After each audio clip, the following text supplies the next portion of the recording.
تو میں نے پھر 2 جلسوں کے اندر اس کی بات کی. میں نے 7 اکتوبر کو میرا ایک جلسہ تھا اور اس سے پہلے 24 سپٹمبر کو میرا جلسہ تھا. ان دونوں جلسوں میں میں نے یہ بتایا کہ یہ پلان بن رہا ہے مجھے قتل کرنے کا، کیونکہ وہ جو 4 تھے بند کمروں میں جنہوں نے فیصلہ کیا تھا، انہوں نے یہ سوچا ہوگا کہ اگر وہ قتل تو ان کے نام آ جائیں گے، لہٰذا انہوں نے اس اسٹیپ پر ڈالا کہ جی وہ دینی انتہا پسند اشتعال میں آ کے اس نے عمران خان کو قتل کر دیا.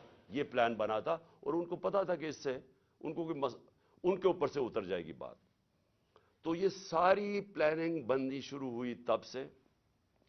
اور پھر وزیر آباد، اب وزیر آباد میں کیا ہوتا ہے میں ذرا آپ کو پھر زیادہ بتا دوں، یاد کرا دوں کہ ہوا کیا. وزیر آباد میں وہ جب اس لڑکے نے گولیاں چلائیں، یہ جو نوید یا جو بھی اس کا نام تھا، تو سب سے پہلے ایک چیز یاد رکھیں کہ اس نے پسٹل سے ریپڈ فائر کیا. میں آپ کو یہ بتا دوں میں نے پسٹل شوٹنگ کی ہوئی ہے. پسٹل شوٹنگ کے اندر اگر آپ سنگل شاٹ بھی چلاتے ہیں اور اگر آپ پریکٹس نہ ہو تو وہ بھی اوپر چلا جاتا ہے، کبھی ٹرائی کر کے دیکھ لیں. لیکن اگر آپ ریپڈ فائر کرتے ہیں تو وہ ناممکن ہے، جب تک آپ کو پریکٹس نہ ہو وہ ناممکن ہے کہ وہ سیدھا اوپر نہ چلا جائے. اس لڑکے نے، اور اگر وہ پیچھے سے وہ ابتسام ہمارا ہیرو نہ آتا، وہ بھی اللہ نے بچانا تھا مجھے، وہ نہ اوپر اس کے ہاتھ کرتا تو وہ یہ ساری گولیاں اوپر لگنی تھی. وہ کیونکہ اس کا ہاتھ لگتا ہے وہ اس کی گولیاں نیچے لگتی ہیں، لیکن اس کا ہاتھ ایسے جاتا ہے وہ اوپر نہیں جاتا. اس کا مطلب وہ ٹرینڈ آدمی تھا. تو وہ ادھر سے گولی آتی ہے. لیکن جب میں گر رہا تھا، میری ٹانگ پہ جب گولیاں لگیں، کیونکہ ٹانگ پہ جب گولیاں لگی میں گر گیا، تو جب میں گر رہا تھا میرے اوپر سے گولیاں، اور مجھے واضح ہوا کہ دو مجھے سنے، ایک اس کا برسٹ سنا اور اس کے اوپر ایک اور میں نے 2 برسٹ، یعنی کہیں اور سے بھی گولیاں آئیں. میں کہتا رہ گیا کہ سامنے سے گولیاں آئی ہیں، کیونکہ مجھے اوپر سے گولیاں میرے گزری جب میں گر رہا تھا. تو ایک دم میں ابھی ہاسپٹل پہنچتا ہی نہیں ہوں، شوکت تھانہ پہنچتا نہیں ہوں، اس کی سٹیٹمنٹ آ جاتی ہے، ایک ریکارڈ کر کے اس کی سٹیٹمنٹ آ جاتی ہے. اور ریکارڈ سٹیٹمنٹ کیسے آتی ہے؟ اس کی ریکارڈڈ سٹیٹمنٹ آتی ہے کہ میں اکیلا تھا. یہ سب سے امپورٹنٹ چیز ہے. کسی نے اس کو پروگرام کیا ہوا تھا. اگر آپ کو شک بھی ہونا کہ یہ آدمی، یہ طوطا اس کو پڑھایا نہیں ہوا تھا، تو اس کی آپ پہلی سٹیٹمنٹ سن لیں کہ میں اکیلا تھا. کیا ضرورت ہے آپ کو کہنے کی میں اکیلا تھا؟ آپ نے تو یہ پڑھایا گیا نا کہ جی میرا بڑی توہین ہو گئی مذہب کی، اس لیے میں نے عمران خان کو مار دیا. اسکرپٹ تو یہ تھی. اکیلا کدھر سے ایڈ ہو گیا؟ اس لیے اکیلا تھا کیونکہ اگر اور تھے تو اس کا مطلب کہ دینی انتہا پسند نے نہیں مارا. اگر اور پتہ چل جائے گولی مارنے والے، تو اس کا مطلب کہ پورا ایک پروگرام بنا ہوا تھا عمران خان کو قتل کرنے کا. تو اس لیے اس نے میں اکیلا تھا. اور اس کی جو پہلی سٹیٹمنٹ تھی وہ بھی بڑی مزیدار ہے. کون سے پولیس، ابھی گولیاں لگی ہیں مجھے، ابھی میں ہاسپٹل بھی نہیں پہنچا، تو کون سا پولیس ایک سٹیٹمنٹ اس کی ریکارڈ کر کے تو جا کے سلیکٹڈ لوگوں کو دیتی ہے، وہ جو کہ مخالف ہے تحریک انصاف کے، ان رپورٹرز کو دیتے ہیں جو ہمارے خلاف ہے. اب یہ ذرا سنیں، اس کی سٹیٹمنٹ آتی ہے اور سٹیٹمنٹ ریکارڈ کون کرتا ہے؟ ڈی پی او گجرات اپنے فون سے اس کی سٹیٹمنٹ ریکارڈ کراتا ہے، اور ڈی پی او گجرات اس کے فون سے کدھر جاتی ہے سٹیٹمنٹ؟ وہاں رکتی نہیں ہے سٹیٹمنٹ. یعنی چلیں اگر آپ اپنے لیے، آپ نے پولیس نے اپنے لیے سٹیٹمنٹ رکانی چلے وہ بھی مان لیں، لیکن نہیں، ابھی تفتیش بھی نہیں ہوئی، ایف آئی آر بھی نہیں کٹی، اور وہ سٹیٹمنٹ کس کو بھیجتا ہے؟ اب ذرا دیکھ لیں. وہ ریکارڈ کرواتا ہے 1 گھنٹے کے بعد سٹیٹمنٹ، لیکن 6:01 میں غریدہ فاروقی ٹویٹ کرتی ہے. وہ 6:02 وقار ستی جس نے پہلے ویڈیو ریلیز کی تھی وہ ٹویٹ کرتا ہے. 6:02 میں مرتضی سلنگی ٹویٹ کرتا ہے. وہ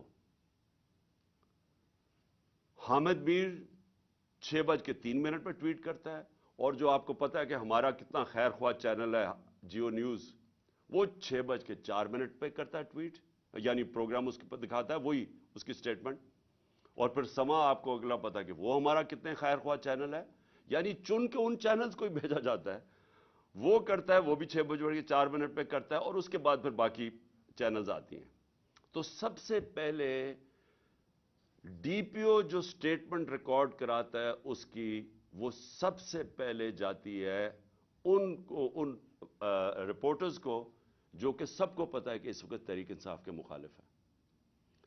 تو اب سوال یہ ہے کہ ڈی پی او تو ہمارا ہے، پنجاب گورنمنٹ تو ہماری ہے، تو ہمارا اپنا ڈی پی او ریکارڈ کروا کے سٹیٹمنٹ بھجواتا کدھر ہے؟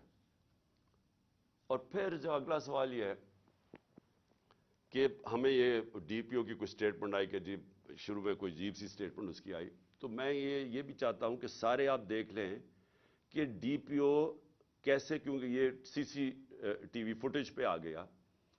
ابھی میں بعد میں آتا ہوں کہ یہ ڈی پی او گجرات نے انکوائری سے کتنی ہماری مدد کی، لیکن وہ میں بعد میں آتا ہوں.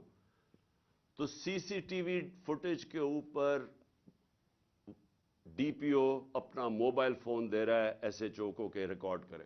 تو میں چاہتا ہوں پہلے یہ دیکھ لیں تاکہ آپ کو اس میں کوئی شک نہ ہو کہ ہوا کیا ہے، کیونکہ میں آگے جو باتیں کروں گا یہ اس کے ساتھ جڑی ہوئی ہیں.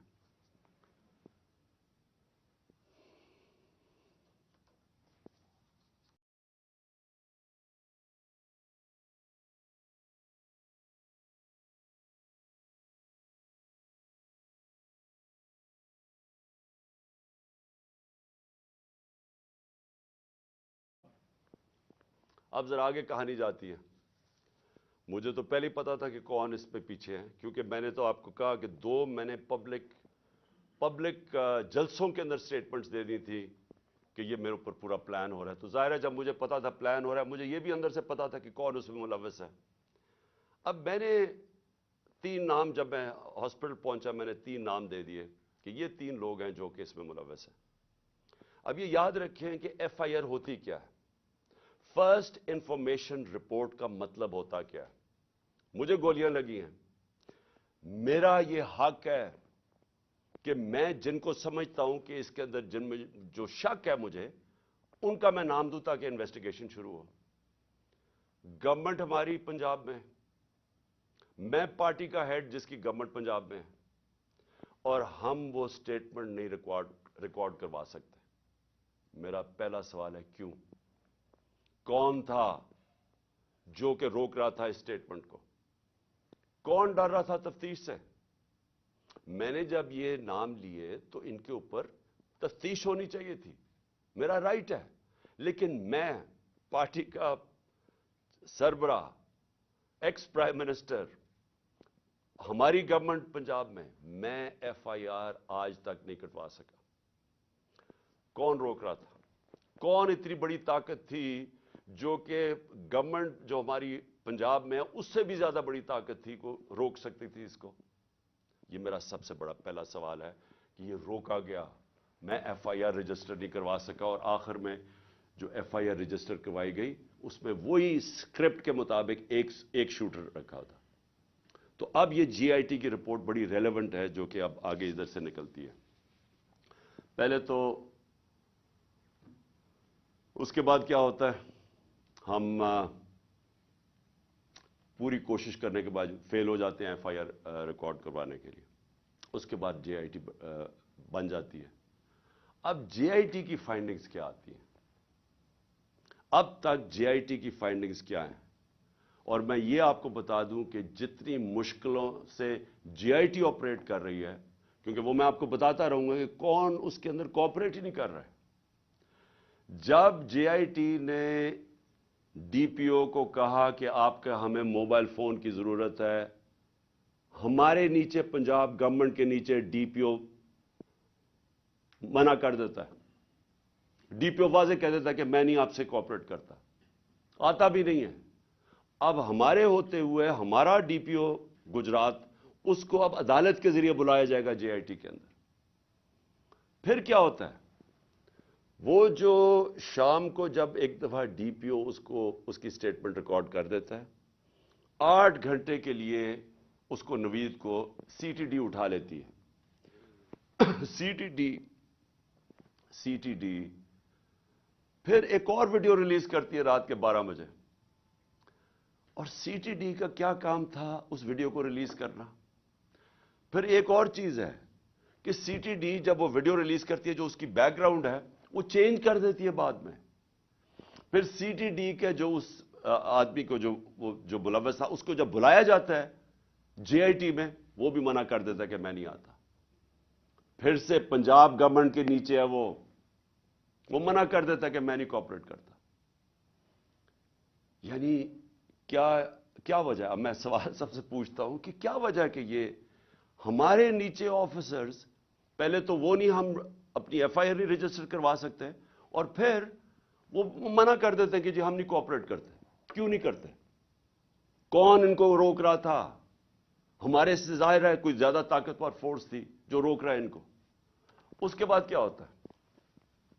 اس کے بعد جے آئی ٹی کی فائنڈنگز آتی ہیں۔ وہ عدالت میں جو اب فائنڈنگز رکھتے ہیں، اس میں کیا چیز سامنے آتی ہے؟ نمبر 1 کہ 3 شوٹر تھے، 2 نہیں تھے، 3 شوٹر تھے۔ ایک تو وہ نوید جس نے گولیاں ماری، دوسرا ایک اوپر سے جو گولیاں، جو میں کہہ رہا تھا اوپر سے آئیں گولیاں، وہ اب وہاں بھی ان کے جو گولیوں کے جو شیلز ہوتے ہیں وہ وہاں ملے اوپر، 8 غالباً اوپر ملے، 10 نیچے ملے، اور 2 اور نیچے ملے جو اور مختلف بندوق سے چلائے ہوئے تھے۔ جو گارڈز تھے ہمارے اوپر، ان کی فورینزک جب ٹیسٹ کرایا گیا، کسی کی بھی گولی نہیں چلی تھی، کیونکہ جو گارڈ سب سے قریب تھا اس کے تو 6 گولیاں اس کے اندر سے نکلی، تو وہاں تو کسی کے پاس بھی نہیں تھا۔ اور پھر یہ بھی چیز سامنے آ گئی کہ معظم جو تھا، جو معظم شہید ہوا، وہ آپ کوئی بھی، اگر آپ کو سوشل میڈیا پہ وہ ویڈیو مل سکتی ہے، اس کا سلو موشن دیکھ لیں۔ وہ معظم جب جاتا ہے اس کے پیچھے، تو جیسے ہی اس کے سامنے آتا ہے نوید کے، اس کو گولی لگتی ہے۔ وہ گولی نہ آگے سے لگتی ہے نہ کنٹینر سے لگتی ہے، وہ گولی کہیں دور سے آ کے لگتی ہے اس کے اس طرف، اور وہ نوید کے لیے وہ گولی تھی۔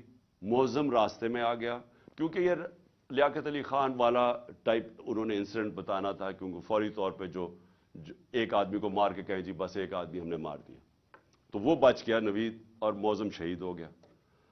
اچھا، اب نہ وہ کوآپریٹ کر رہے ہیں، نہ ہمارے جو ہم چاہ رہے تھے کہ اس وقت ایکس پرائم منسٹر پہ ہوا ہے، ساری گورنمنٹ کوآپریٹ کرے گی۔ ہمیں تب ہی پتا چل گیا جب میں ایف آئی آر رجسٹر نہیں کروا سکا کہ کوئی کوآپریشن نہیں ملے گی۔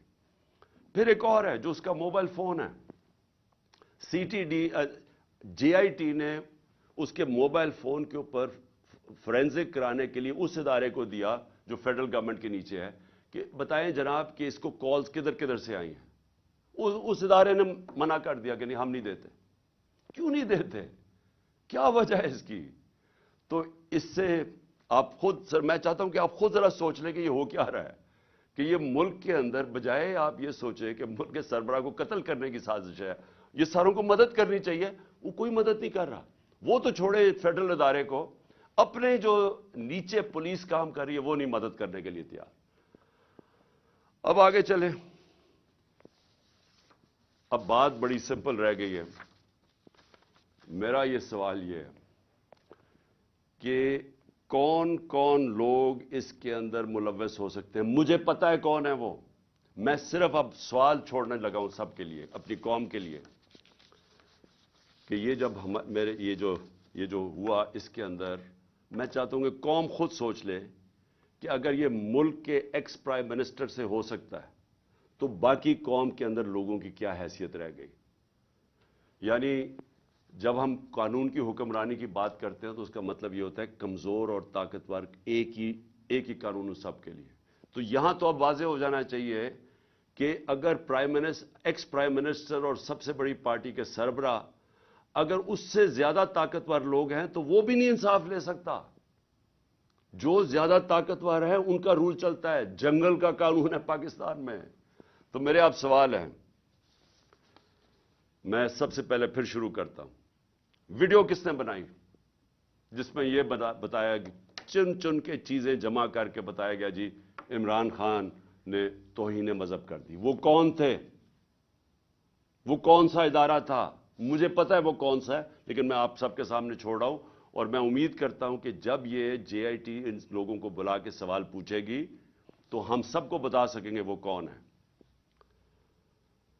دوسرا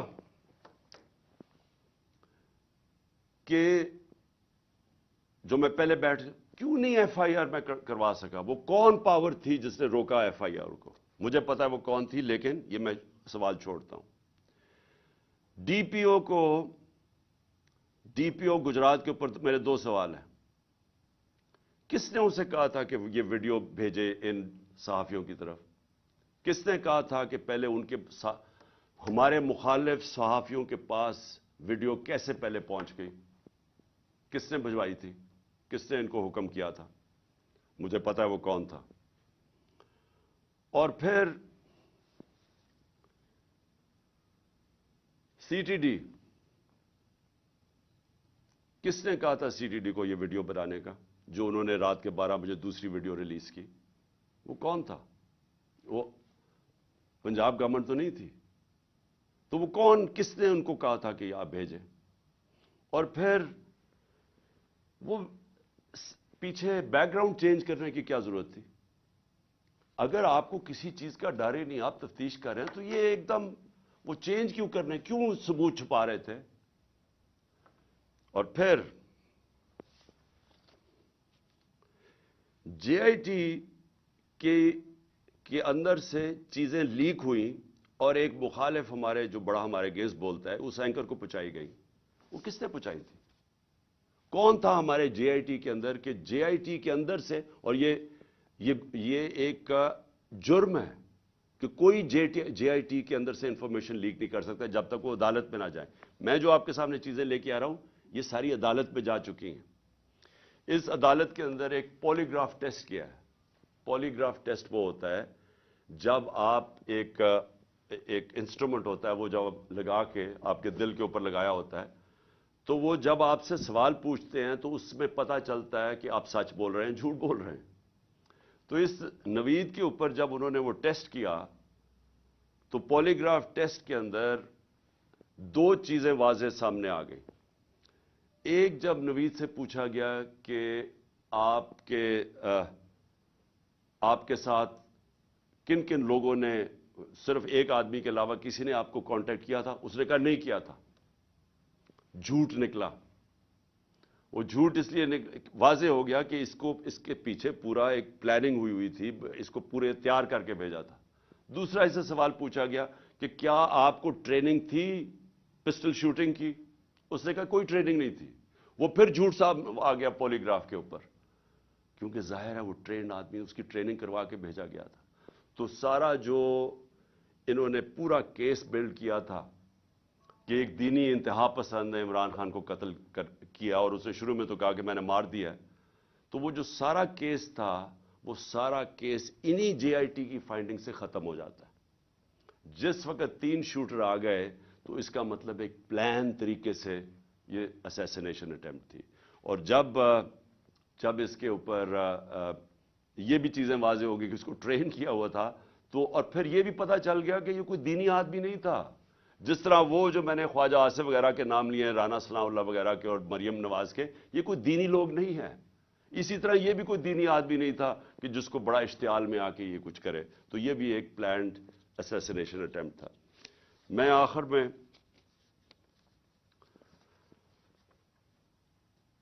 میں سوال پوچھنا چاہتا ہوں ان لوگوں کو جو اس ملک میں طاقت رکھتے ہیں.